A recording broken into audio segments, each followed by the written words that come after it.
Every time he checked into a hotel room, the old man uses a razor to shave off all his body hair. Then he rinses his entire body clean with disinfectant. Finally, he even uses a layer of thick plastic sheeting to cover the entire room, leaving no gaps whatsoever. That's because the old man is a professional corpse cleaner who's disposed of over 100 bodies. He does this to ensure he doesn't leave any trace of himself in the room. Once everything's ready, he takes out various body disposal tools from his case and waits for the next client to arrive. At this moment, this client is still alive, testifying in court against a South American drug lord. But a juror suddenly has a heart attack. To maintain order in the courtroom, the judge has to call a temporary recess. As the key witness, the man is escorted by FBI agents to a holding room, but this costs him his life.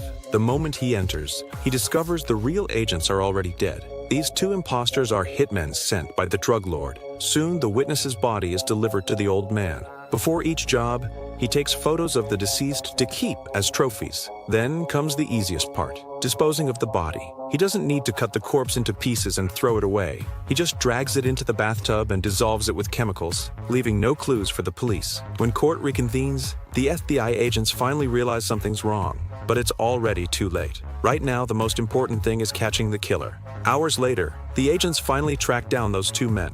Surveillance footage shows them carrying a large black bag into a motel, but the room is empty. They only find a few hairs, and they're dog hairs. Turns out every time he works, the killer brings along a cute little dog, disguising himself as a kindly old man. That way, when he checks in, the front desk won't suspect anything. Just as Agent Liz is puzzled, her phone suddenly rings. It's Red, the FBI's special criminal consultant, calling.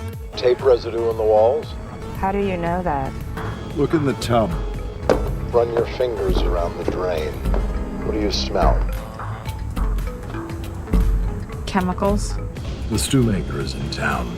Red then provides detailed information about the stew maker. The man used to be a top chemist, so dissolving a corpse is easy for him. Besides taking photos as mementos, he also likes collecting the victim's teeth. This guy hides extremely well. Even Red, who's dealt with major criminal organizations for years, doesn't know his whereabouts. But the agents aren't without options. Liz finds the imprisoned drug lord. He must be the stew maker's employer. However, the drug lord isn't stupid either. If he provides the stew maker's contact information, he'll be charged with another count of murdering a witness. With no other choice, Liz can only take him to the NSA, where they have more interrogation methods to make him suffer a bit. Unexpectedly, the drug lord's men attack their plane.